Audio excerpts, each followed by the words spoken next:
believe that right now we are in a position where the 2020 election will be hacked? Oh, without question. There's nothing secure about the Dominion voting gear. Many of the features of Dominion that are being characterized as glitches are actually designed features to help people manipulate the results of the election. A month before the 2020 election, the parent company of Dominion Voting Systems received $400 million in funding. Instead of running towards the light of honesty and integrity, Dominion Voting Systems retreated to the darkness. Where are the facts? Is there any truth behind these allegations? We have to find out.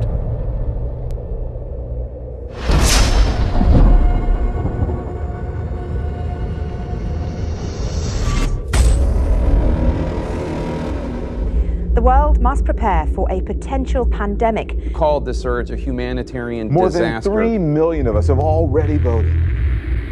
The year 2020. A most unusual year. It started with a global pandemic caused by the CCP virus, and its conclusion is with the US election, with all eyes of the world watching closely. The CCP and the United States have become the key players, and they are polar opposites. My name is Joshua Phillip. I'm an investigative reporter for the Epoch Times in New York. In April this year, we released our documentary investigating the origins of the CCP virus that was watched by over 100 million people. Every day since then, I've been following the CCP virus on its path of terror, as well as other related events that have rocked the world, like the Hong Kong national security law, in the Chinese Communist Party, China-India conflicts, South China Sea disputes, and the Taiwan Strait crisis. I'll be doing again these live Q&As. My schedule, now packed with daily live shows and even more interviews, has just had to keep up with this unusual year.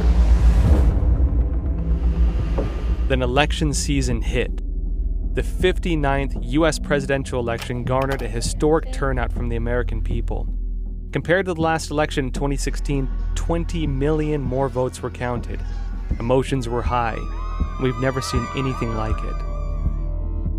On November 3rd, the thrill of election night, which only comes once every 4 years, was upon us. Yet after midnight, no clear victory celebration was in sight. Counting in key swing states paused. Donald Trump's campaign announced it would demand a stop on tallying ballots and take legal proceedings all the way to an appeal at the Supreme Court.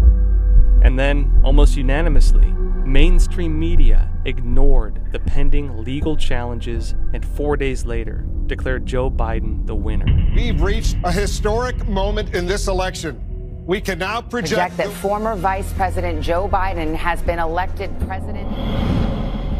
And if that wasn't unusual enough, the most startling allegations, reports of irregularities at voting sites, began to surface. It was disturbing. We just want a fair election. I felt insidious fraud going on. I felt that the allegations were not only questioning the fairness of the voting process, but even suggested possible fraud of stealing the election.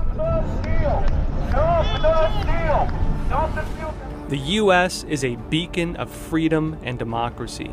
The integrity of the U.S. election impacts not only the future of the United States, but that of the entire world. Where are the facts? Is there any truth behind these allegations? Is the election indeed being stolen? We have to dig in. We have to find out. On November 3rd, 2020, I didn't host my usual program. Instead, like so many Americans who care about the future of our country, I was closely watching the election results in real time, live, on air with the Epoch Times' sister media, NTD Television, during their election night coverage. 2020 has been kind of the year of unpredictability. And by midnight, Trump and Biden had won their expected strongholds. Trump had won the key swing state of Florida, which has 29 electoral college votes. If the trajectories don't change, Trump looks like he has a pretty strong victory. Trump is so far ahead right now, it seems Biden doesn't have enough room to grow in terms of electoral votes. Then something unexpected happened. It does seem that the results are just frozen, too. There's nothing new is being declared right now. Counters have gone to bed? Yeah, no, it does seem that way, actually. The swing states where Trump was holding a lead, Pennsylvania, Michigan, Wisconsin, Georgia, they suspended their vote count or postponed counting mail-in ballots, and it happened almost simultaneously. This inevitably delayed the final result. Then just after midnight, at 12:49 a.m., Trump sent a tweet. And then around 2 a.m., he appeared at the White House to proclaim an impending victory and to announce that his campaign would take the election fight to the Supreme Court. We want the law to be used in a proper manner. So we'll be going to the U.S. Supreme Court. We want all voting to stop. We don't want them to find any ballots at 4 o'clock in the morning and add them to the list. He's suggesting there was fraud that took place, that the American people were defrauded by changes possibly made to the election system. This is going to go to the Supreme Court. We'll have to see whether these ballots are counted, the ones that are still pending, presumably. We'll have to see whether election fraud took place, as Trump seems to be alleging here. At 4 a.m. on November 4th, exhausted spectators were in a deep slumber, and America was in the pitch black of night. But the sun came up with another surprise. Trump's lead in several key swing states had disappeared. I've flipped on the news earlier this morning. We started looking like it's going more Biden. And what was more unusual was that Wisconsin and Michigan had resumed counting around 4 a.m. and 6 a.m. And both states showed a sudden spike in votes, over 100,000 votes in each state, nearly all for Biden. It wasn't long before Biden's large deficit behind Trump became a small but sustained lead, which was declared a Biden victory by most mainstream media on November 7th, even though no state had certified its results and no electors had been appointed. The election hasn't officially ended, but the Trump campaign says they're suing in a number of states, which could potentially change the election results we have now. Second by second, I had watched the voting data come in on election night, and the count that came in on the morning of November 4th just didn't add up. What exactly happened before dawn on November 4th? Not a single news agency provided an explanation, and the opinions portrayed by the public on social media and the announcers on mainstream media were in huge opposition. There is no evidence that the president refusing to concede the election, repeating his baseless claims that the election was a fraud. How are they impacting people there in Georgia who have another runoff election to look forward to? In violations of Michigan election law. Meanwhile, at the White House, President Trump spent his holiday continuing to push baseless claims about voter fraud. It's certainly not easy to separate fact from fiction when it comes to allegations of election fraud, but it is clear, especially with the ongoing legal process, that the mainstream media prematurely declared Biden the winner.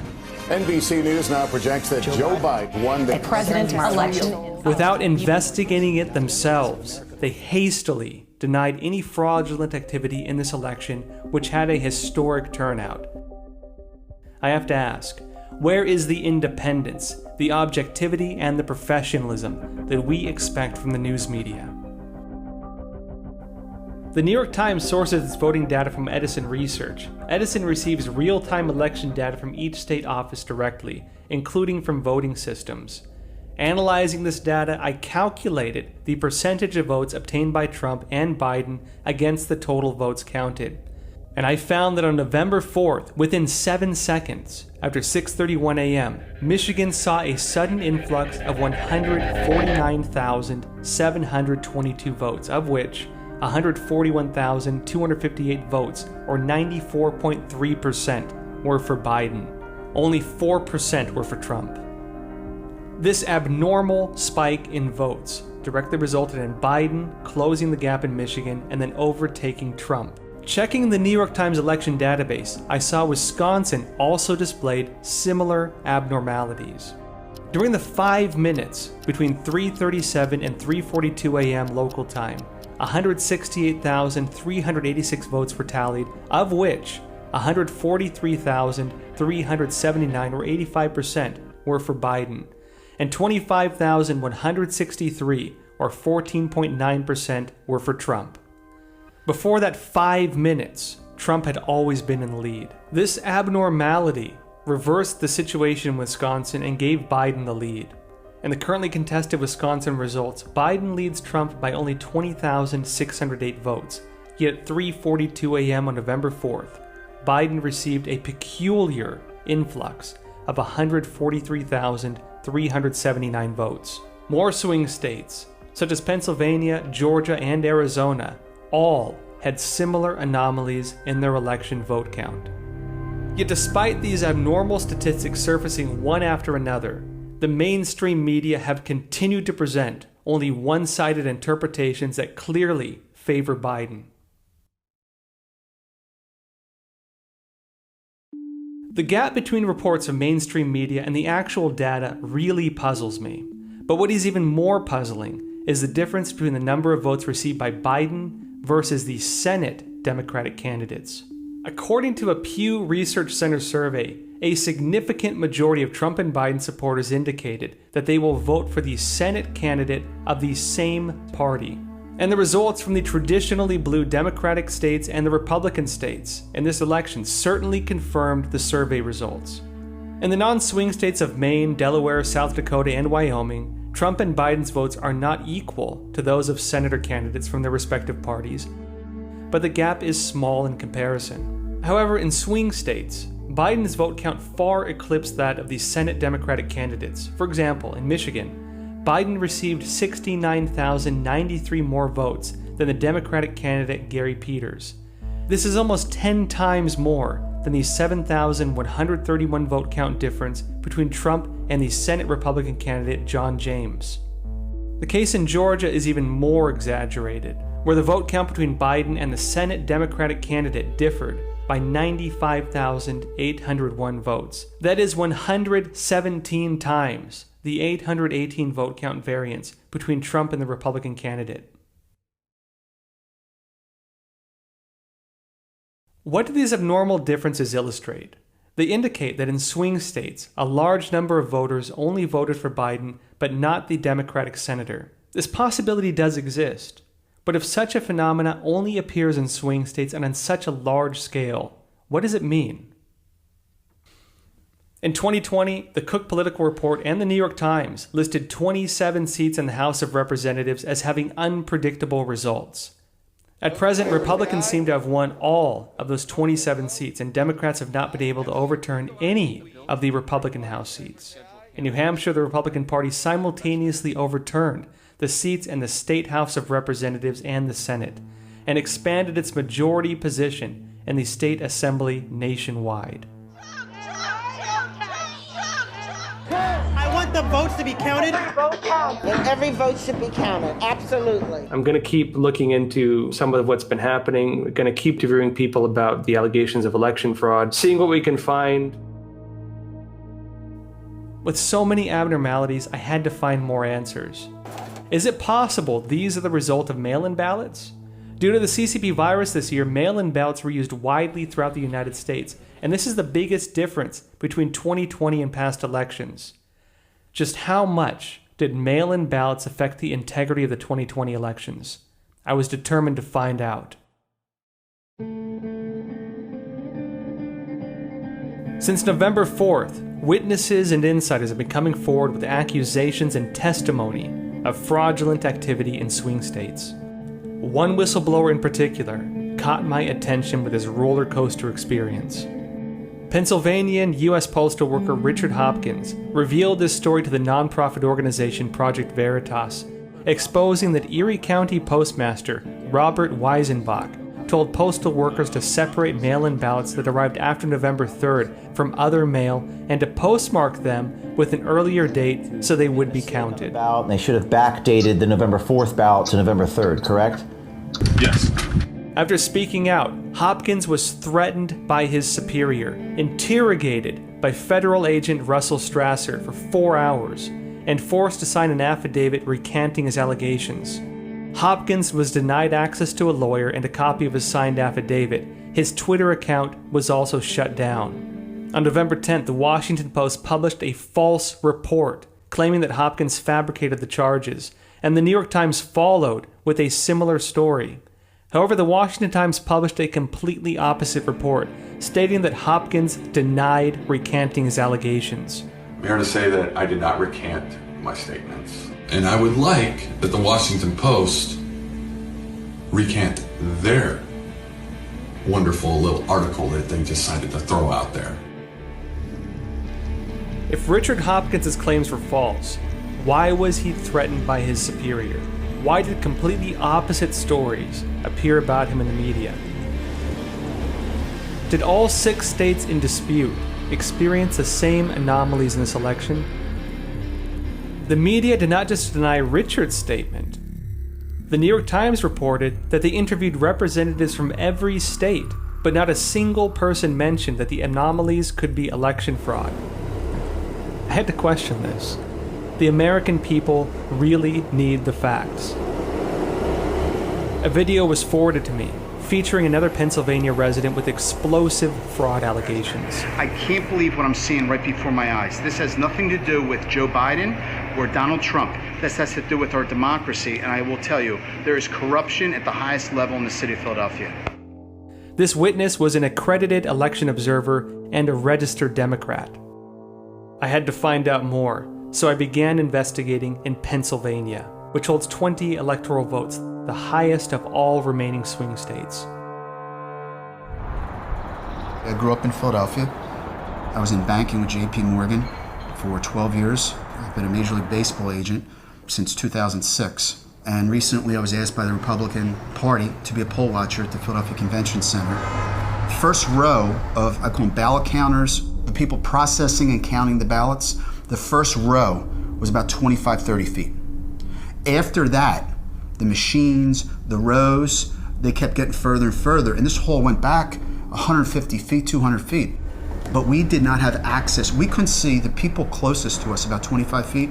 You couldn't see what was going on, unless you're Superman with X-ray vision, let alone see what's going on in the back. It was coordinated where they had supervisors to answer to. And in the back, there were exit doors. I have no idea who was there, but in the right-hand side, what caught my attention, okay, were black trash, which looked like piles of black trash bags. So I was standing there and I just couldn't believe what I was seeing.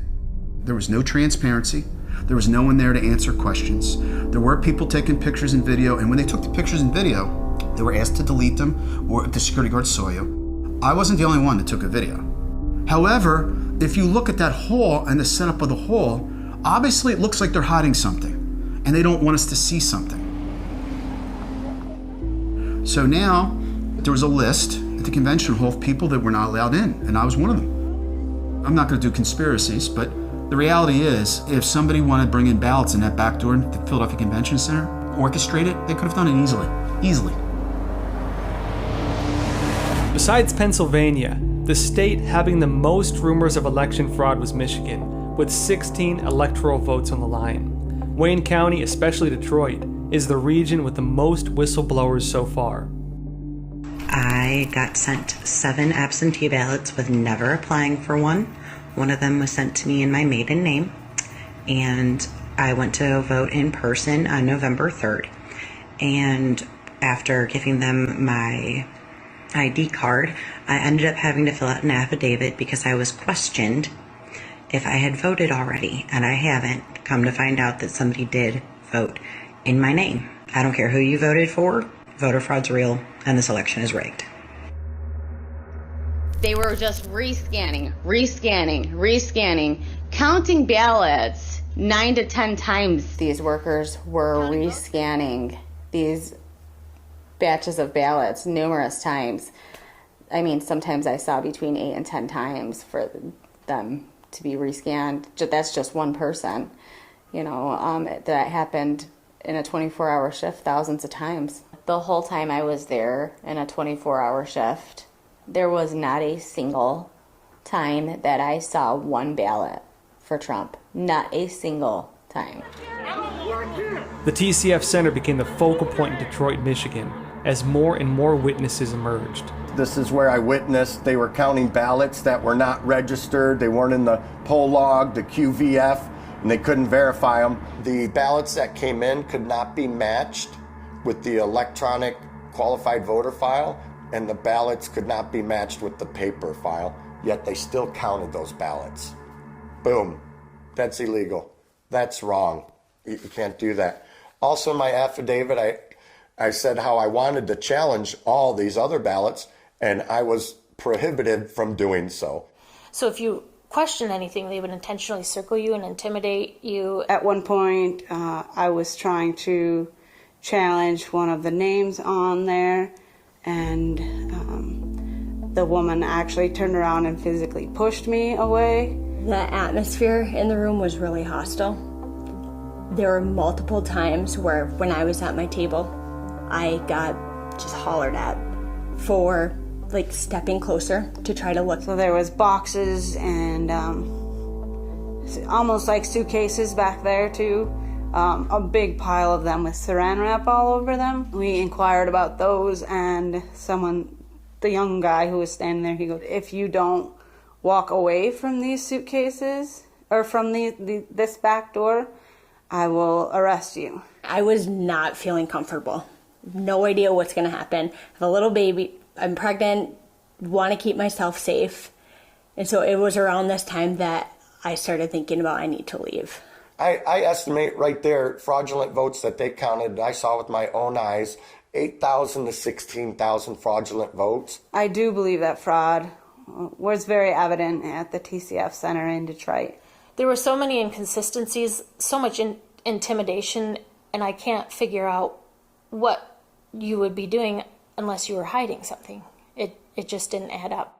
We have stuck our necks out, have been intimidated, threatened. Thousands of people from across the Commonwealth have reached out to us, tens of thousands. People are not feeling good nor confident about the process and the results because of that process. These are not normal activities. This is no game, and the very republic very much is at stake. Anyone who loves this country has to put aside their petty partisan politics and allow the light to shine where it is. I'm here for one thing only, and that is to speak the truth. The date the ballot was issued, the date. A few days after the election, data analyst Matt Brainerd set up a team to look for data anomalies across 6 disputed states of Pennsylvania, Georgia, Michigan, Wisconsin, Arizona, and Nevada. His team initially determined that at least 1.25 million votes had data irregularities. They then investigated the abnormalities by phone calls and data cross-referencing.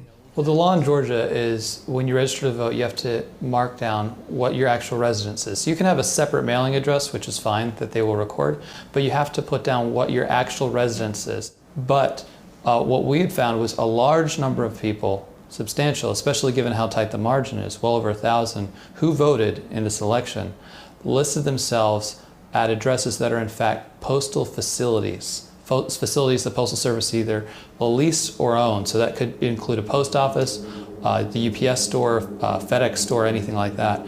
And not only did they list themselves there, but they disguised a P.O. box as an apartment. So rather than saying P.O. Box 123, the address is listed as apartment 123. And that's a major red flag. And what's also remarkable about these individuals is that almost all of them voted early absentee. Very few voted in person. So that really raises a red flag because they're illegally registered, and not just incidentally but intentionally meant to deceive. We found over 1,000 of them in Georgia. In fact, over 1,400 so far in Pennsylvania as well, with the very same tactic. There was a number of people in all 6 states where we were doing our tests who the state marked as having requested an absentee ballot, but they didn't return it. So we reached out to these people and asked 2 questions. The first question we asked is, did you actually request that ballot? And in many cases they said no, which is a big red flag because somebody had to request that ballot, and by law it had to be them or somebody that they designated legally to do so. We show that in the state of Pennsylvania is marked as having received an absentee ballot request from you but did not receive your absentee ballot. Did you request an absentee ballot? No. You can see very clearly, we'll get a street view here. U.S. Postal Service. Open and shut. Fraud. And they have an apartment number. Yeah, so that's actually P.O. Box 244, but as you can plainly see, I'd be happy to share. I can actually. We ran 6 different analyses, in fact 7 now in Pennsylvania, and all of them showed problems. We ran an analysis where we called people who had moved, yet they were told that they had a ballot cast in their name. We called them and asked, did you vote? Did you actually cast that ballot? And we found people that said no, they didn't. We dialed into precincts that had exceptionally high turnout and spoke to people who had voted in this election but didn't have a record of voting much at all, if ever at all, before, and found people in that universe that said, no, I did not cast a ballot. Somebody else cast that ballot in my name. What's your process in terms of making sure the data stands? So you have to start with the authoritative data, which is what the state provides. And leading up to the election, the state releases a list every day of people who voted earlier absentee or requested an absentee ballot or sent in an absentee ballot request or requested a request for an absentee ballot. So usually that's all documented by the state. So we took those as basically at the close after the election to have the entire records of everybody who requested absentee ballots or voted early. We appended it with phone numbers. We also bounced it up against the National Change of Address database, which is maintained by the Postal Service. It's a fairly reliable match because you're not just matching on name, but also on full name and address. And we also matched it up against the Social Security Death Index and the Master Death File to see if anybody matches up against it, because that's one of the often accused methods of alleged voter fraud. Brainerd's team discovered that Georgia had 138,221 people who had already left Georgia but still voted through mail-in ballots. This was concerning because Biden's lead in Georgia was currently sitting at only 12,670 votes ahead of Trump. In Wisconsin, he found 26,673 people who left the state but still voted in Wisconsin via mail-in ballots, and Biden was leading by only 20,608 votes. And in Arizona, he found 19,997 people who had moved out of the state but had still voted with mail-in ballots. And Biden's lead in Arizona is only 10,457. Brainerd believes the data his team uncovered is enough to flip the election results in all 3 states, which have a total of 37 electoral votes. I'm signing witness reports as an expert, and if needed, I'm going to be testifying in court if it gets to that point. So this isn't speculative. This is just what the data shows. Let us know what you want us to hear. A surveillance video from the State Farm Arena voting center in Georgia was released to the public. I am a lawyer, but I'm not acting as a lawyer in this case. I'm just helping out the legal team here. And going to explain to you the evidence that we have from State Farm Arena here in Fulton County, which goes to what Ray was talking about in terms of fraud or misrepresentation. It showed that on the night of November 3rd, the voting center announced it was stopping ballot counting and asked all Republican poll watchers and journalists to leave, but 4 people remained. Okay, there they walk. They're walking off. After everyone else had left, those 4 people pulled out ballot containers that had been hidden from sight during the entire day. And without any poll watchers or public observers, they processed and counted ballots until 1 a.m. The reason we know this is because when our Republican observers were forced to leave, they went to the Central Tabulation Center and they got word from a news crew that in fact counting had continued. They have information that not everybody left according to plan, and some people stayed behind. Based on the length of time of this operation, the number of ballots processed illegally would have exceeded Biden's reported lead in the state. This illegal act of fraud must have been planned and organized in advance. Who instigated and directed this illegal activity during the 2020 election? You may recall the old quote attributed to Stalin that says, "I don't care who votes, I care about who counts the votes." That's what matters.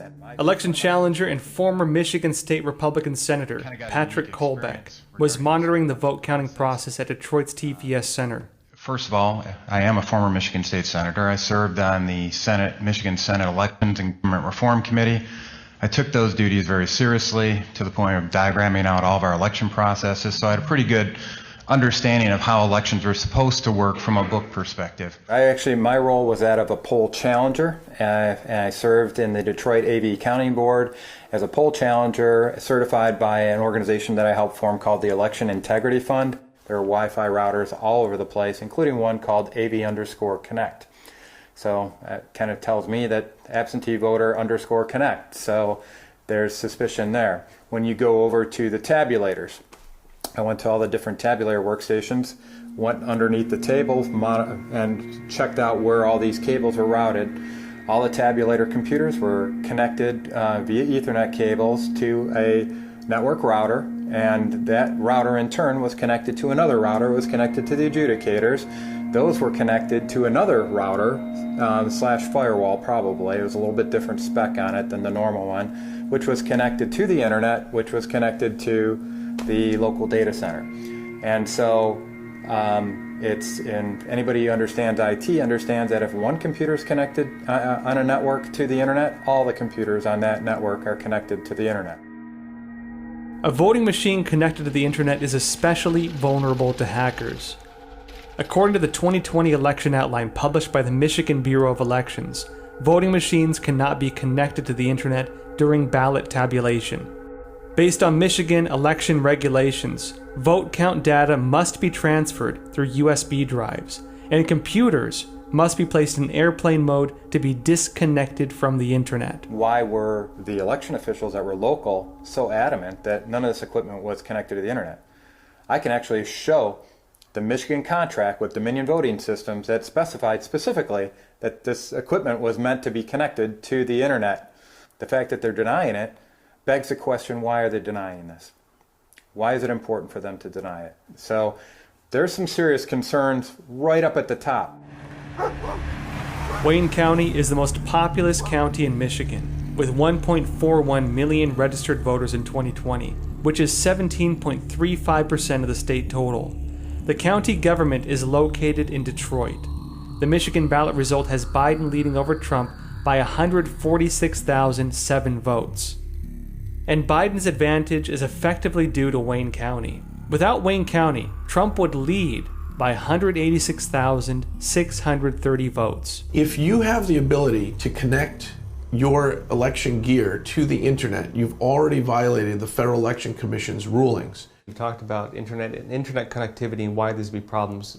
Why would there be problems? They have found in our election that there are millions of people or names of people that have voted for one candidate, for Joe Biden, above and beyond the total number of registered voters in those districts. In other words, all across the nation, we're finding more and more votes. The only way you could do that quickly is either mail-in ballots or a combination of mail-in ballots and voter fraud using the software to do it for you.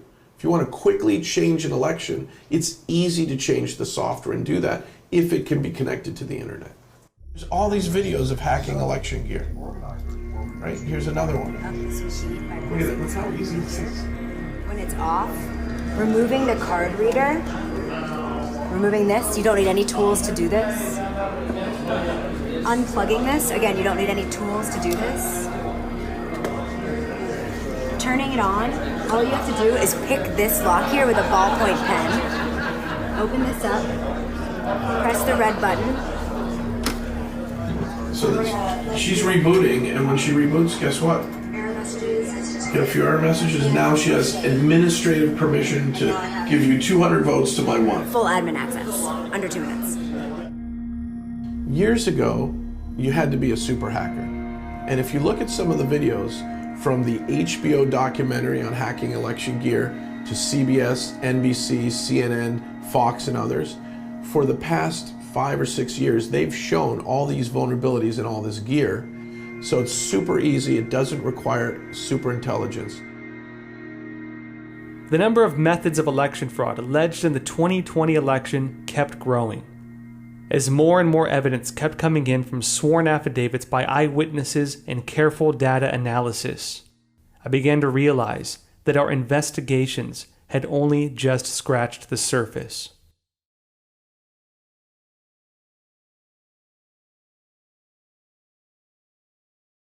What I saw was not a secure and transparent election. What I saw as a forensics expert was an election process that was forensically destructive. No track, no remedy, no records. The vote as it presently exists is false. Dominion.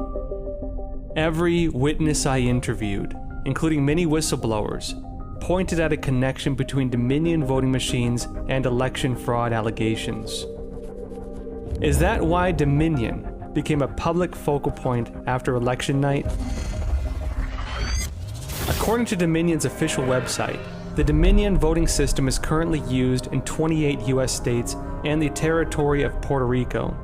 More than 40% of U.S. voters vote through the Dominion voting system in general elections. 65 of the 83 counties in Michigan use the Dominion voting system. 159 counties in Georgia also use it. And in Arizona, Dominion serves 2.2 million voters in Maricopa County. When I typed in Dominion voting system and safe in a Google search, the first result I got was a USA Today story, fact check, Dominion voting machines didn't delete votes from Trump, switch them to Biden, followed by similar headings from other media. When I typed in Dominion voting system and fraud, the first thing I saw was AFP's fact check, video of Dominion voting employee in Georgia does not show election fraud. Next, a Fox News report on Dominion stated, DHS calls election the most secure in America history. Mainstream media seem to have already prepared voters with a set of talking points to immediately counter any possible fraud allegations. But if you search deeper, you'll see that prior to this presidential election, mainstream media presented a completely opposite perspective on the security of Dominion voting systems. They were previously skeptical of Dominion security. In April 2018, the New York Times showed viewers how easy it is to hack an election via a video of University of Michigan's computer science professor J. Alex Halderman demonstrating to students the hacking process of a Dominion voting machine. So it was intriguing to me to see that same J. Alex Halderman appear on Fox News this year and emphasize that the 2020 election was the most secure election in American history. Professor, did Dominion voting machines change any votes? Well, no. There is absolutely no evidence, none. Similarly, CNN published a video in November 2016 titled, How Hackers Could Swing the Election, warning of the high risk of hacking attacks on electronic voting systems. Another CNN video published in August 2017 said, We watched hackers break into voting machines, showed participants at the World Hacking Conference DEF CON successfully hack into all voting machines available. This was a hacking experiment organized by Jake Braun, a former security advisor at the Department of Homeland Security during the Obama administration. The purpose was to highlight vulnerabilities in voting machines and warn that they could be the biggest threat to democracy in American history. When asked if he thought it was possible for the 2020 election to be infiltrated, Braun answered, Do you believe that right now we are in a position where the 2020 election will be hacked? Oh, without question. NBC was also on board with their August 2019 report, How Hackers Can Target Voting Machines. An authority on voting system security, Dr. Andrew Appel, a professor of computer science at Princeton University, told Fox News in 2016 how simple it was to attack and switch votes in a Dominion voting machine.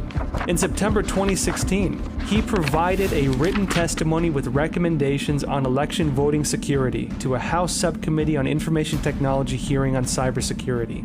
He said, quote, I strongly recommend that, at a minimum, the Congress seek to ensure the elimination of touchscreen voting machines immediately after this November election, and that it require that all elections be subject to sensible auditing after every election to ensure that systems are functioning properly and to prove to the American people that their votes are counted as cast. He continued, paper ballots are even better protection against fraud with systematic auditing to make sure the computers aren't cheating.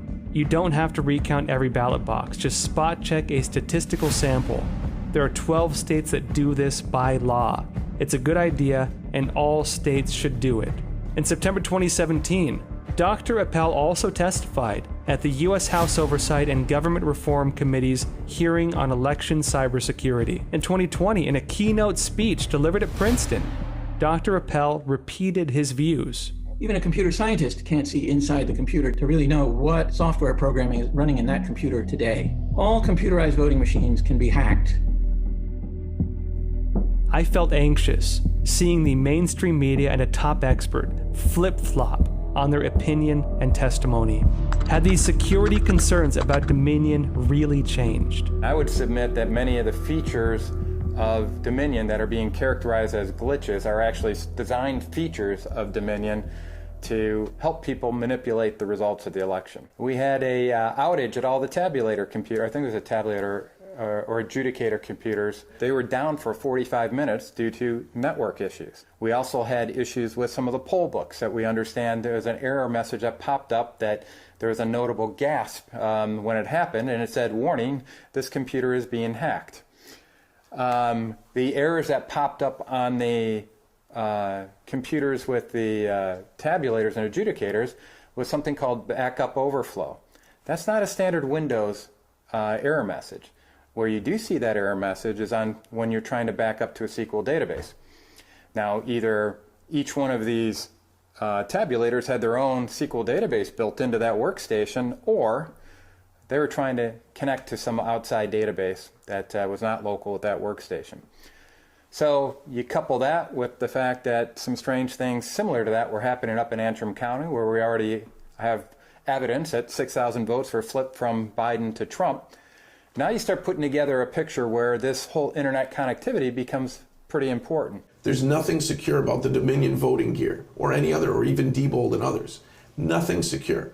And patches are just pieces of software added to already complex, insecure systems. From a cybersecurity standpoint, why would patches be a vulnerability? We haven't seen the patch that was installed in 30 states on the Dominion gear.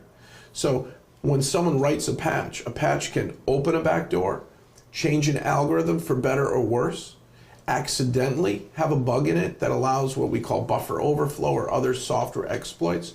Most of the time, patches actually close one hole and open one or more new holes. The public who purchased this equipment is not allowed to look in at the code or know how to operate. It creates a space for people to make accusations and have theories about how votes were stolen or switched through some kind of hacking or some other nefarious electronic means. That space only exists. You can only make those accusations, and people can only believe them because all of those are closed source software packages and closed source machinery. If it was open source, it would be much more difficult to make that kind of accusation. Let's say that we have 1,000 people in a bank and they all have, let's say, $100 each in the bank. Now they're earning interest. So if you hack into that bank and you notice that someone's earning interest, the interest is not 1 full penny or 5 cents. It can be a half a penny that day. So anything under a penny might not be recognized. So you slice the half a penny out of that person's account and move it to yours. You slice 3/4 of a penny out of this person's account and move it to yours. Their bank account numbers always look normal because we don't publicly publish when you log into your bank account that you have a half a penny of interest. We wait till it rounds up to a full penny. So that's called the salami method. So you're not talking about switching full votes, you're talking about switching fractions of votes? We have a problem with software and hardware for voting, not paper ballots, because they allow percentages of votes. One person can have 1 vote, or they can have 0.5 vote, 0.2 vote, 0.1 vote. So I can take 0.9 away from you for myself and give you 0.1 just from 1 vote. The salami method has probably been used in our election by slicing votes away from one candidate, the current president, Donald Trump, slicing his votes away and then moving them, shifting them to Joe Biden. And that's called the salami method. And if you do it right, you can actually slice so many times in so many counties that it shifts a dramatic amount of votes to a different candidate. This reminded me of an unusual scene in CNN's live election night broadcast, which I saw captured on an Edison cell phone. As the host was interpreting the results in several key states, a live ticker on the bottom of the screen showed the vote count in various states. It first showed that Trump had 1,690,589 votes in Pennsylvania, versus Biden's 1,252,537. But after just half a minute, the ticker showed Trump's count suddenly drop, while Biden's suddenly increased. Normally, the vote count for each candidate only increases as the ballot counting proceeds, but during those 30 seconds, Trump's count dropped by almost 20,000 votes, while Biden's jumped up by almost 20,000 votes. Notice how the drop in Trump's count and the increase in Biden's count is suspiciously the exact same number of votes. 19,958. I'd like to see the logs. I'd like to see the algorithm. I'd like that to be analyzed by someone like myself who can read and write computer code. I had training as a corporate lawyer. And when you're a corporate attorney on Wall Street or in Los Angeles or anywhere else, when you research a company to take it public or to, as an investment banker, to finance it, you do your background check. You do your true due diligence. You kick the tires. Diebold, if you look at their history, was fraught with all kinds of problems. They've had issues across the land. And eventually their software, their hardware, their IP all wound up in the hands of, guess who? Dominion. It's not just Dominion, by the way. It's voting equipment that's running software that had internet connectivity, whether or not it was patched, whether or not someone had admin permission to go in and change the way it operates easily by following downloadable instructions. We blame those who were allowed to have access to this gear, how the gear was set up, why this gear was set up. Why did certain states accept very vulnerable, easily manipulated equipment? And who had access to that equipment? And what changes could they have made right before the election? A month before the 2020 election, the parent company of Dominion Voting Systems received $400 million in funding. This was shocking news, and I suspected there must be some significant clue to find out what was hidden behind this. First, I discovered that the three related parties to this transaction all exhibited strange behavior before and after the election.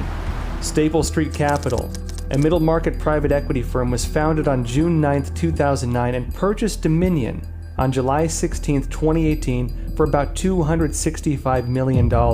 Shortly after the election on November 3rd, the company website underwent a full transformation. All information about the company's founders and investment portfolios were deleted. One can no longer find any relationship with Dominion from the website. Dominion Voting Systems. On the evening of November 19, 2020, the head of Dominion canceled at the last minute a planned appearance at the Pennsylvania House of Representatives hearing. Instead of running towards a light of honesty and integrity, Dominion Voting Systems retreated to the darkness. Why are they hiding from us? The next day, Dominion's product strategy and security director Eric Coomer went missing.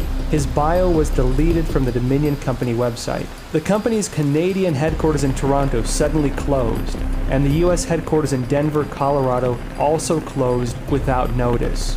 Coincidentally, when Dominion became a global focus after the election, over 100 employees, a third of the total workforce, erased their LinkedIn records, including Dominion's employees in Serbia. UBS Securities LLC. According to SEC filings, UBS Securities LLC arranged $400 million in investment to Staple Street Capital on October 8, 2020, less than a month before the election. This was the second time UBS Securities LLC had transacted with Staple Street. The first time was on December 19, 2014 in the amount of $200 million. We also discovered that there are two firms called UBS Securities in the world. One is registered in New York with an LLC suffix. The other is registered in Beijing with a co-Ltd suffix. UBS Beijing also recently undertook some very peculiar actions. On the morning of December 1st in the US, lawyer Lin Wood alleged on Twitter that China purchased Dominion Voting on October 8th for $400 million. On the previous day in China, UBS Beijing's board of directors saw 11 out of 14 members replaced. Was the large-scale replacement of board members at UBS Beijing a coincidence, or was there some kind of relationship? Making a sizable investment into the parent company of Dominion, which had a 40% market share in the US electronic voting equipment space right before the election, suddenly propelled UBS NY into the focal point on social media. I took a deep dive into the corporate structure of UBS Securities LLC.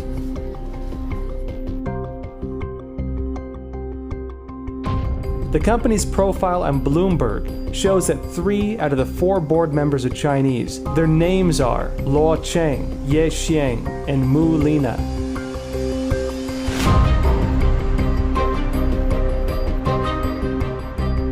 Other than Luo Qiang, who has French nationality, The other two are Chinese nationals with very close ties to UBS Beijing. Based on public information, Luo Cheng is a banker who held senior executive positions at Citibank and Morgan Stanley. Between 2004 and 2012, he was the chief banking specialist at the International Finance Corporation, a member of the World Bank Group. During that time, Luo also served on the board of UBS Beijing. Luo Cheng held board positions at both UBS NY and UBS Beijing. Ye Xiang has a very diverse background. Other than being a board member of UBS NY, he is also the managing director at Vision Gain Capital in Hong Kong, as well as a columnist for Caixin, a media company with deep ties to the CCP. At the same time, Ye is an independent board member of at least 6 other companies in China and a supervisor of more than 8 Chinese companies. Before the sudden change in board members at UBS Beijing, Ye had been chairman of the board at UBS Beijing for over 10 years. In Hong Kong, Ye had been the senior consultant for chairman and CEO of Hong Kong Securities and Futures Commission, an executive director of Bank of China International, a senior analyst at the Hong Kong Monetary Authority, and secretary of foreign financial institutions at the People's Bank of China. Mu Lina is a 40-something finance undergraduate. Along with being on the board of UBS NY, she is also the director of wealth management funds and head of fund operations at UBS Beijing. Mu's background is shrouded in secrecy. Her photo cannot be found on the internet. It should be noted that Mu is an independent board member of 2 companies, Chongqing Three Gorges Water Conservancy and Electric Power Co. Ltd.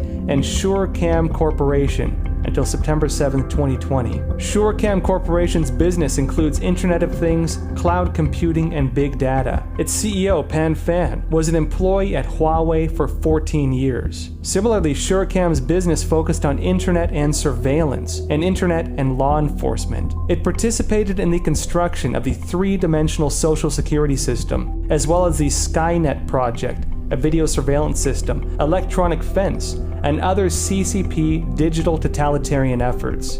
It can be said that SureCam is a miniature Huawei and an enabler of the CCP's digital totalitarian state. The 3 UBS NY board members, Luo Cheng, Ye Xiang, and Mu Lina, all held board or executive positions at UBS NY and UBS Beijing, either at different points in time or concurrently. There is a clear link between the 2 UBS securities companies. UBS Securities Co. Ltd., or UBS Beijing, was established under personal supervision by the current Vice President of China, Wang Qishan. According to the company's Chinese website, UBS Beijing was registered toward the end of 2006 as the first foreign-invested, exclusively managed, fully licensed securities firm in China. Based on the name, people often associate UBS Securities with the Swiss bank UBS. However, the company was actually a rebranding of the failed state-owned company Beijing Securities. Current UBS Beijing chairman, Chiang Yu-jun, presented during a 2017 interview that UBS Group received the full license of Beijing Securities with a 24.99% stake in UBS Beijing. Other stakeholders, including Beijing Guoxiang Asset Management with 33%, Guangdong Provincial Communications Group with 14.01%, China Guodian Capital Holding with 14%, and COFCO Group with 14%. Note that Beijing Guoxiang only had one shareholder, China Construction Bank. Under the care of Wang Qishan, UBS Group became the first foreign company to own a full securities operations license in China. UBS Beijing's business spanned securities underwriting, wealth management, private business, among others. UBS Beijing once executed IPOs for Bank of China, Industrial and Commercial Bank of China, China Construction Bank, China Merchants Bank, China Minsheng Bank, and other banks. It can be said that UBS Beijing has a monopoly in China. When the CCP introduced new policies in 2018 to allow controlling stakes by foreign companies, UBS increased its stake in UBS Beijing to 51%. Yet the company continued to be under CCP control as the board and executives were all Chinese nationals even to this day.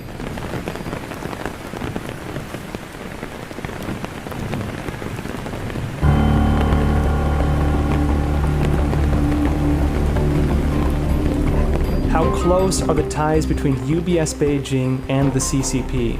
The backgrounds of two UBS Beijing executives could clarify this issue. Cheng Yi-soon, General Manager and Board Director of UBS Beijing. Cheng Yi-soon was an expert targeted in the CCP's Thousand Talents Plan, or TTP. A report on FX168.com describes Cheng and his wife, Xu Xiaohong, as special targets of the TTP. Cheng's uncle, Cheng Kai-jia, was the founder and architect of CCP nuclear experimentation and the recipient of the 2 bombs, 1 satellite medal. Cheng Yi-soon studied nuclear science at university and only changed professions after studying abroad. Xu Zhe, Board Director of UBS Beijing, Manager and Chairman of Capinfo Co., Ltd. Capinfo is viewed as the industry leader among Beijing's state-owned enterprises in the realm of e-government. Its partners include Huawei, ZTE, Unit 61019, and 61195, Science and Technology Exchange Center of the Chinese People's Liberation Army, the Chinese military, the Institute of Computer Technology at the Chinese Academy of Sciences, and others in the political legal system. Capinfo has multiple layers of partnerships with the military, intelligence, and political legal systems. It is a classic example of a military-civilian fusion enterprise. Add to that Mu Lina, with her background in Huawei Junior Surecam Corporation. One can only say that UBS Beijing is a highly integrated company of CCP military, intelligence, political legal, digital totalitarian, and financial oligarch forces. For a financial company like UBS Group, which has such close ties to the CCP and possibly part of the CCP's unrestricted warfare system, one can't help but wonder if this significant arrangement of investment by one of its subsidiaries was a typical transaction purely for profit, or if there were other motives involved.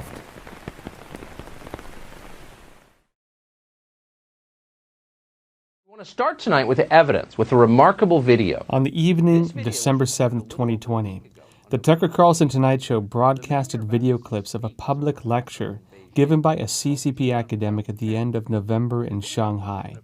They revealed the explosive inside story of how the CCP was able to infiltrate and compromise America over the last few decades via Wall Street and old friends. 前边特朗普政府跟我们打贸易战，那么我们为什么搞不定特朗普政府？为什么以前1992年到2016年之间，中美之间各种问题都能搞得定？是不是？大家发现没有？所有的危机，不管是银河号事件，还是炸大使馆，还是撞了飞机，所有事情全部是床头吵架床尾和，2个月之内搞定。什么原因？这儿我抛出一个可能又要是暴论了，就是因为咱们上边有人，就是我们在美国的权势核心圈我们有我们的老朋友。2015年这个上次习总书记访问美国之前呢，我们知道各个系统都要在美国帮他暖场，是不是？那么咱们的党的某个系统，他在美国帮他暖场的方式呢，就是舆论舆论的话呢，就是这个习近平谈治国理政那本书的新书英文版第1版新书发布会放在美国，在他去之前先搞一个新书发布会帮他造势。天下没有美元搞不定的事情，是吧？如果一打美元搞不定，是吧？那我就晾他。这个当然这是我的工作方式。好，那么其实呢，就是说说的白了点其实呢，就过去这个30年过去40年，我们在美国的他的这个利用他权势核心圈，是不是？我前面讲过，华尔街在1970年代开始对美国它的内政外交有非常强的影响力所以我们有路径依赖，是吧？但问题是08年之后，华尔街的地位下降了。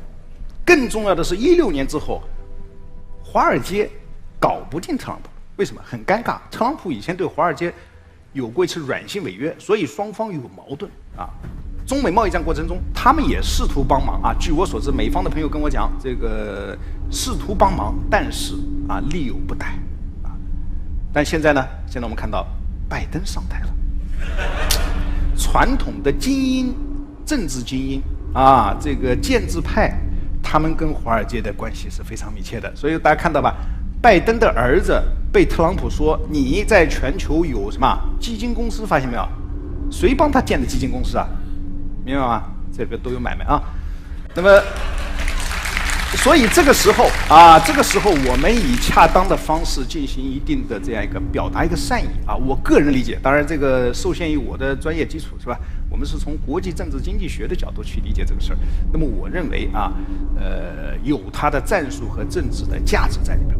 The speaker is Dr. Di Dongsheng, Vice Director and Secretary of the Center for Foreign Strategic Studies of China and Vice Dean of the School of International Relations, Renmin University of China, and a member of Xi Jinping's Brain Trust. Even though Di is part of Xi's Brain Trust, he seems more like a CCP whistleblower here. Throughout his speech, he conveyed a full picture of the CCP's unrestricted warfare against the U.S. over the past 30 years. Many Americans only began to grasp the meaning of the CCP's unrestricted warfare concept due to this year's pandemic. The attack on Pearl Harbor was an overt strike by the Japanese, but to the CCP, a war for global rule can take many forms, with no restrictions, as long as the objective is ultimate victory. The CCP had already proposed back in the 1990s the use of unrestricted warfare to defeat America. The intentional worldwide spread of the virus from Wuhan was the CCP's biological warfare. Fentanyl, which kills 30,000 Americans each year, is the CCP's drug warfare. This is also unrestricted warfare that aims to manipulate the election and enable a CCP proxy to be elected. They are not only organizing a large-scale systematic fraud through Dominion voting systems, Smartmatic voting software, and Skydle, but also scientific warfare, digital warfare, public opinion warfare, and a multitude of other methods which are all part of unrestricted warfare. What does China want? Well, ultimately, the Chinese Communist Party wants to be the global hegemon. It wants to be the center of political, strategic, and economic decision-making. It wants a world that refuses to defend itself from the Chinese Communist Party so that the Chinese Communist Party will never be challenged in China, that it will maintain its dictatorship of power forever. Cyber warfare assists all of these goals. And the manipulation of elections, if possible, is certainly an option that the Chinese Communist Party would want to exercise as it proceeds to make the world safe for its dictatorship. The challenge that we face is that the Chinese Communist Party sees political warfare as its primary motivation or primary axis of war. It's not about weapons. It's about using influence and financial incentives to encourage the kind of behavior they want, whether that be a corporate leader, whether it be a financial leader, whether that be a political leader. So we're today in their element. Many phenomena and conflicts in society are actually part of the CCP's unrestricted warfare. Why is there increasing division between Americans based on political alignment? Why have Antifa attacks, vandalism, looting, and other violent attacks been appearing across the nation? Why does it seem like the media and social media all have an invisible propaganda department in the background controlling freedom of press and freedom of speech? Why are anti-CCP opinions and content exposing election fraud blocked or deleted by Facebook, YouTube, Twitter, and others?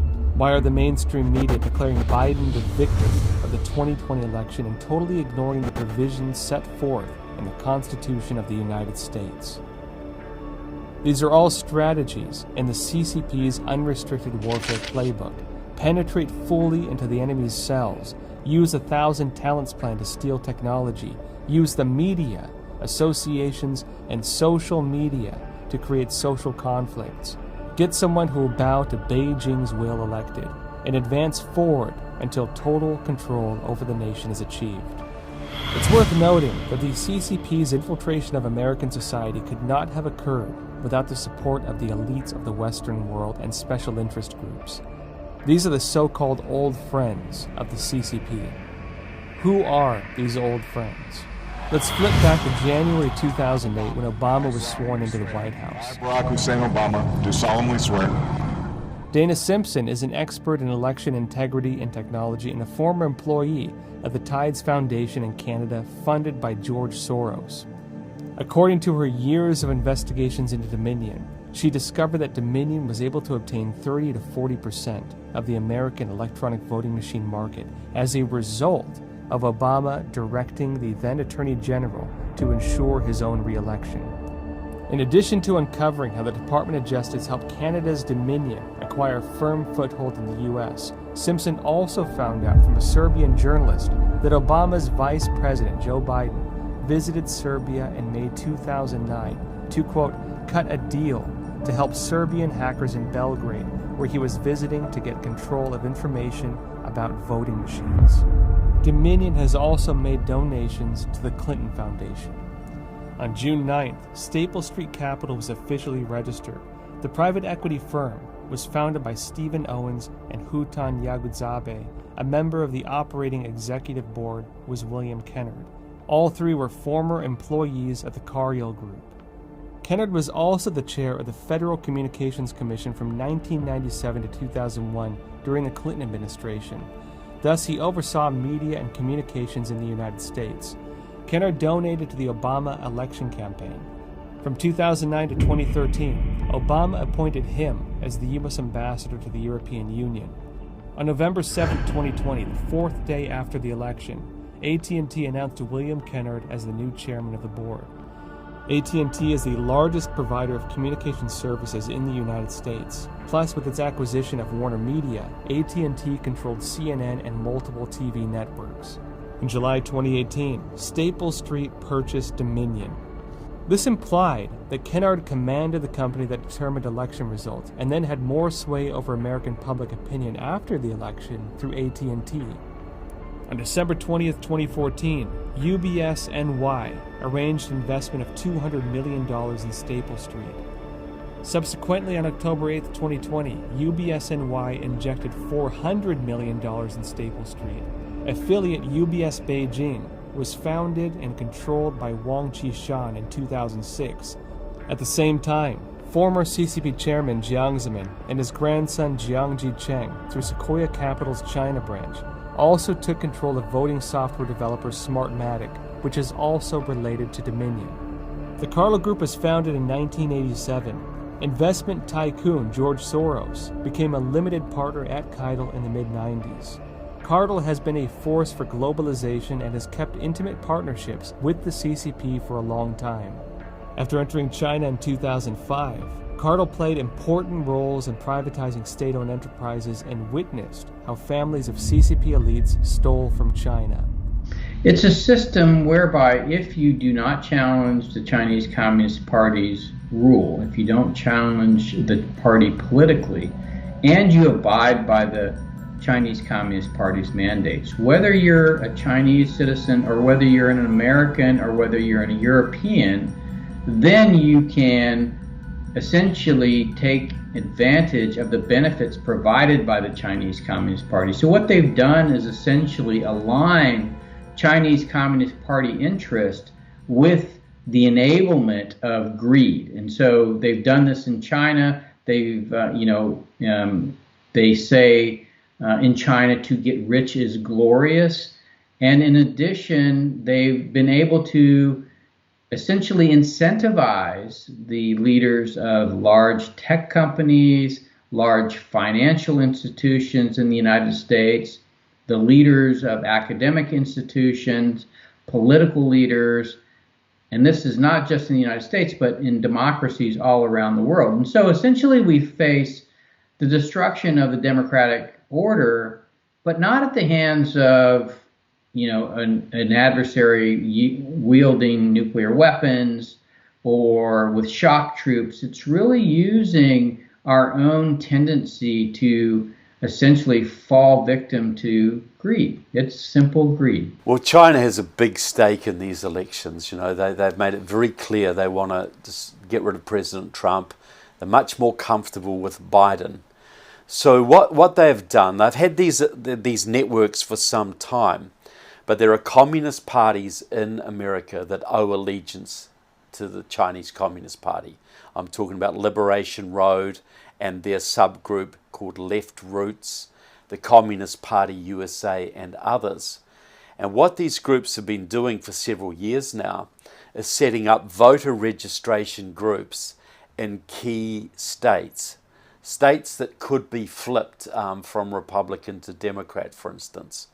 And what they do is that they deliberately set up these groups to target minority voters, voters who lean Democrat but don't normally vote often. They call them low preponderance voters, low propensity voters. And so in Virginia, for instance, they've had new Virginia majority for some time.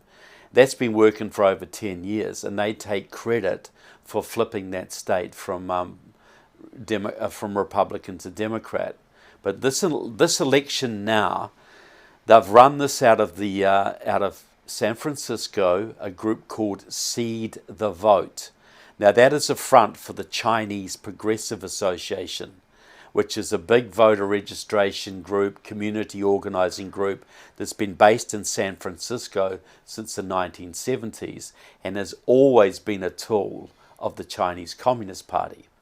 So Seed the Vote has run a whole network of these big voter registration organizations, and they targeted 7 states this year: Arizona, Georgia, North Carolina, Florida, Michigan, Wisconsin, Pennsylvania, all the key swing states. And so they signed up hundreds of thousands of low propensity voters, they got them to the polls, and they claim credit. They openly claim credit for winning the election for Biden, which is legal. You know, they're working legally in voter registration, but what is not legal is the fact that they're cooperating with the Communist Party of China and taking direction from the Communist Party of China. Now, how can we prove that they're involved with the Chinese Communist Party? Well, for instance, one of the key people of Seed the Vote is a man called Alex Tom.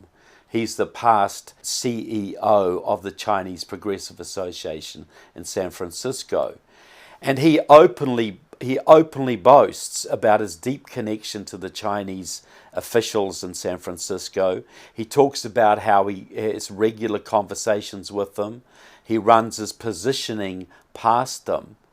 And this is the guy who is basically running some of these major voter registration organizations. China has had a very important role in funding left experiments, and we have a relationship with the Chinese embassy. Like, we actually have I've had to have various conversations with them about our positioning. On the other side of it, New Virginia majority, they win their elections by using very sophisticated, what they call GIS, computer-generated maps. These are precinct maps, very, very specific, who will tell you the voter profiles in every district in Virginia, the ethnicity, the voting patterns, the income levels, so they can micro-target voters to get them to pick the voters they want.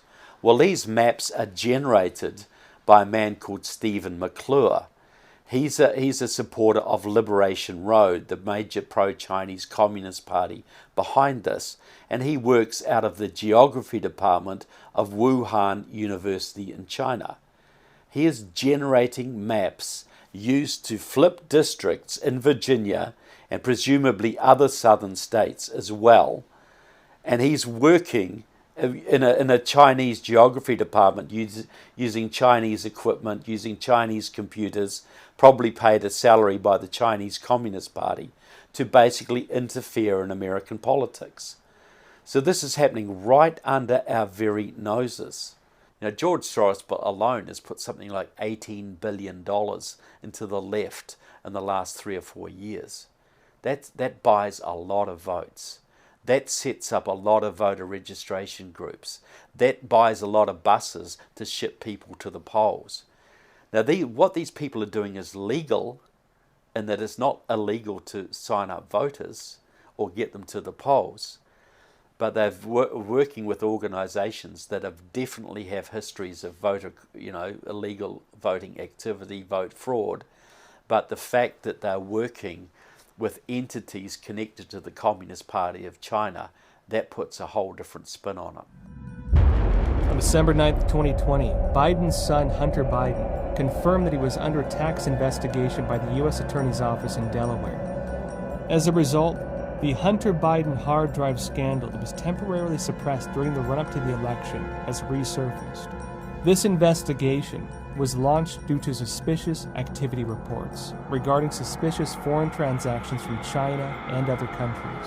When I talk to people, they're telling me, is there anything we reported? December 9th, 2020, U.S. Senate committees released a bombshell report revealing alarming corruption in foreign business ventures involving former Vice President Joe Biden's son, Hunter.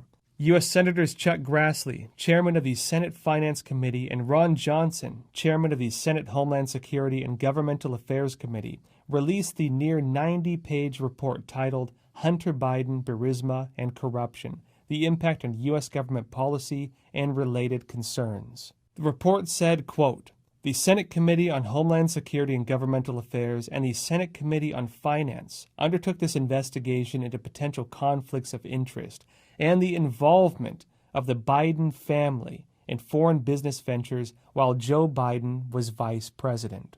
The committees found, quote, consistent, significant, and extensive financial connections among Biden family members and the Chinese Communist government."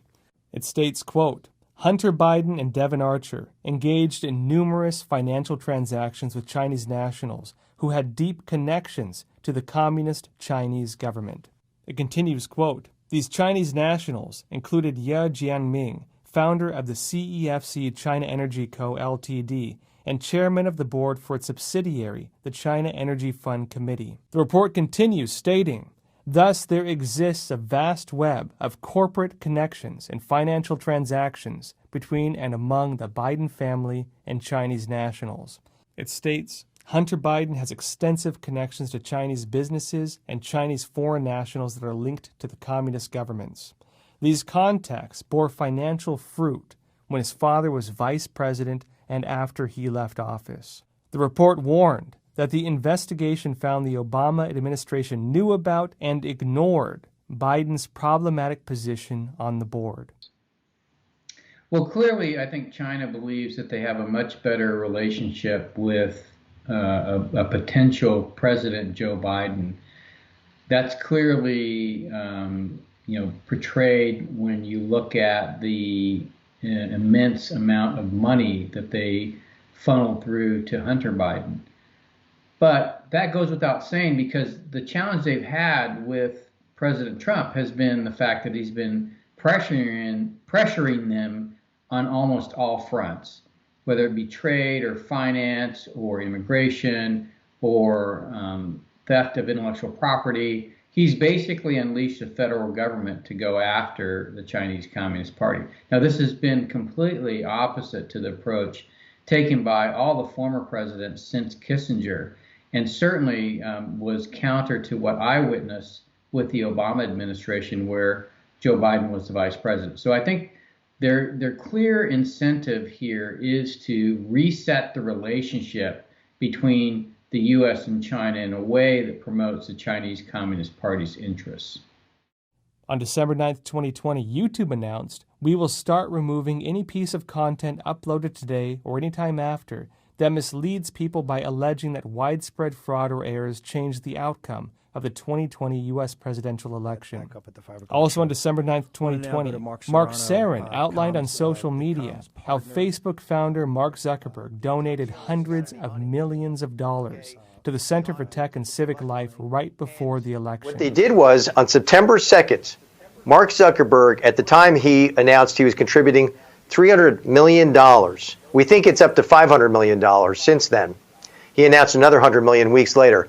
To CTCL, the top 21 recipients of Zuckerberg grant money, which totaled $80 million, all went to Democrat-run cities where Hillary Clinton won by a large margin, in swing states primarily.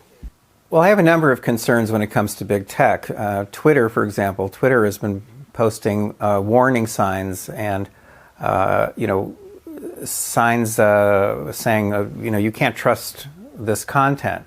There literally was a post a few days ago by President Trump referring to some of my work and to an appearance I made on a television show, the Tucker Carlson show. So Trump posted a link to that interview with me, and Twitter then attached a warning sign saying, the claims made here are fraudulent. So we have a number of problems here. We have multiple tech companies basically doing whatever they want to shift opinions however they please. That's the status quo right now. So following the election, their campaign, I guess we can call it a campaign, which is ironic, their campaign to control public opinion has not stopped. If anything, it's gotten worse. The Trump phenomenon is what driving this whole thing. I think the media felt he was going to lose and lose badly. The polls were showing that he was going to lose and lose badly. So I think the assumption was on election night, they were going to interpret whatever news there was in that light, that the light was that Joe Biden was going to win. But this has been going on for 4 years. One of the leaks from Google last year was of a computer application at Google, which is called Twiddler. And Twiddler is a system Google developed for re-ranking search results. I was told by the whistleblower who actually brought that manual out of the company, Zach Voorhees, I was told that if Google wanted to turn off the bias in search results that might favor one political candidate, for example, they could do so, he said, like flipping a switch. It's that easy. We also found what appears to be a smoking gun. We found a period of days before the election when the vote reminder on Google's homepage was going only to liberals. Not one of our conservative field agents got a vote reminder on those days. The mainstream media in this country now is operating very much like the media used to operate in the Soviet Union or operates in communist China. China has plenty of motivation to oppose the re-election of Donald Trump.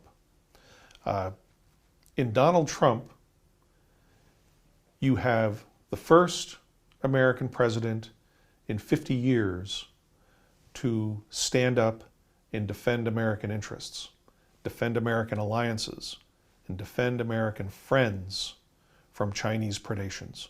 In Donald Trump, the Chinese finally met a global leader who would deny their goal of global hegemony.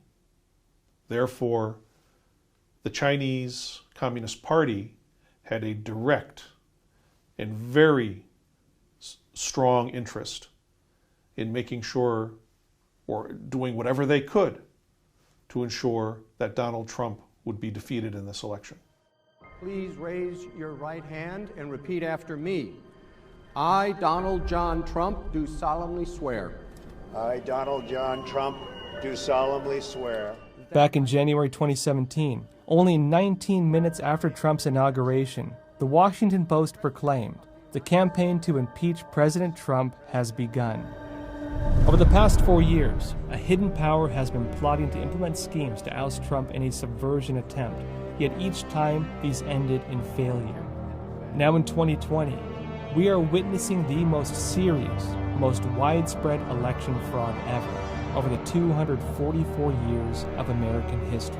We have put together, I think, the most extensive and inclusive voter fraud organization in the history of American politics. People here right now are worried about the integrity of the American system. They're worried right now over whether the Supreme Court will rule based on the Constitution and based on justice. They're worried that their concerns are not being heard by the people in charge of this country. We don't see any police, no riot police. People are peacefully calling for justice to be restored to this country. The year 2020. 400 years ago, the Mayflower brought the first groups of Protestants to America. The year 2020, the 244th year since the symbolic birth of the United States through the Declaration of Independence. We hold these truths to be self-evident, that all men are created equal, that they are endowed by their Creator with certain unalienable rights, that among these are life, liberty, and the pursuit of happiness. These truths have spread worldwide, inspiring patriots and becoming universal values. The year 2020, the 233rd year since the creation of the Constitution of the United States, establishing fundamental laws and guaranteeing basic rights of citizens, including the rights to life, liberty, and private property. Yet, if the 2020 presidential election was stolen by communist forces within and outside of America, then the separation of power among the three branches of government and a fair legal system would cease to exist. The freedom to elect would cease to exist. The freedom and equality of the American people would cease to exist. It would be an attempted coup to subvert the foundations upon which the United States of America was built. Communism would slam into the United States like a tsunami. America, the beacon of democracy, would be extinguished, and the world would enter a dark age. We are living now in a communist revolution, and 90% of Americans still don't understand this. So if this election fraud is allowed to stand, there will never be another free election in this country. Never. There will never be a chance to regain freedom. They don't want to lose.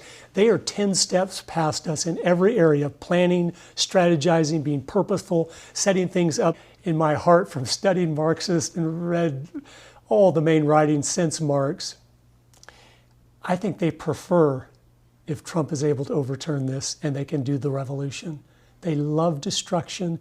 That's the ultimate thing, like Vladimir Lenin said, we will have world communism through world revolution. In a socialist communist society, there is no rule of law. There's only the rule of the state. So in America, you're protected by law. You can criticize the American president. You can criticize your congressman. He can't touch you because you have the First Amendment right to speak your mind. You can protect your family with your firearms. You have all sorts of legal protections. Under socialism, the only authority is the state. And the only right or wrong is what the state wants. So if you're in any way opposed to the state, if you in any way oppose the state's plans or not cooperate with the state's plans, you're an enemy of the people and you have no legal protection whatsoever. They can jail you, they can persecute you, they can take your job away, they can stop your kids going to school, they can deny you health care, they can do anything they want to you. And Americans need to understand the goal of the socialists in this country is complete tyranny. If we just stand by and watch, what's happening in Hong Kong will be tomorrow's America. China's parliament approved a decision to impose national security legislation on Hong Kong in a landslide vote on Thursday.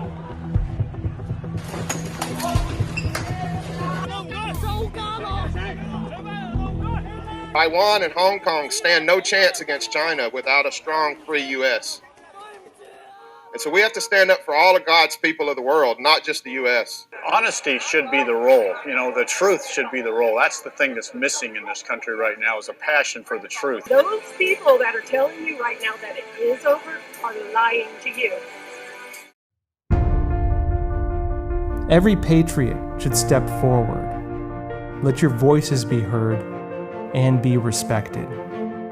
During the American Revolution, the political philosopher and author Thomas Paine said, "These are the times that try men's souls." Today we are in such a time. In a lawsuit filed in the Supreme Court, Texas Attorney General Ken Paxton wrote, "Our country stands at an important crossroads. Either the Constitution matters and must be followed, even when some officials consider it inconvenient or out of date, or it is simply a piece of parchment on display at the National Archives. We ask the court to choose the former." On one hand, the American Constitution restricts presidential authority via Congress and the courts, but it also grants presidential prerogative powers. With these prerogatives, former American presidents took many key actions during some of the nation's most difficult times, and these actions are still remembered today.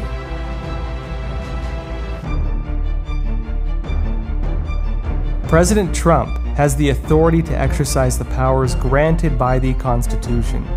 Decisive emergency actions are necessary to deter this extensive attack. We will not be tyrannized, we will not be demeaned, and we will not be intimidated by bad, evil people. It will not happen. Defending the Constitution, defending the foundation of democracy that defines America, is the duty of the American president, of every government official, and of every American citizen. No matter whether these destructive attacks are foreign or domestic. Hear the voice of Americans who love freedom and equality as their cries for justice resound above us. They underestimated the American people. They underestimated the people who love this country and believe in the Constitution. We are at the most crucial juncture in the history of our country. Nothing's even been close. The 2020 U.S. election is no longer a contest between two parties, nor a contest between Trump and Biden. It is a battle between traditional values and communism, a battle between good and evil. We are not bystanders. We all play a role. We have 80 million strong of people that say we want freedom. We want to keep America great, and it's a battle worth fighting, and it's given us all a very meaningful life of standing for the truth. Americans need to understand this election will decide not just who's the president, it will decide the future of America and consequently the future of the world. What every one of us can do is to first help the people around us understand the truth about the election fraud. Please share this documentary as widely as possible. By presenting the facts, we will break through censorship, and as Americans, we will not allow our country to be subverted by communist forces. Trump is not only confronting the CCP and fighting for the American people, he is fighting for all people who value freedom, truth, and tradition. We are not fighting for Trump. We are fighting for our future and the future of American freedom.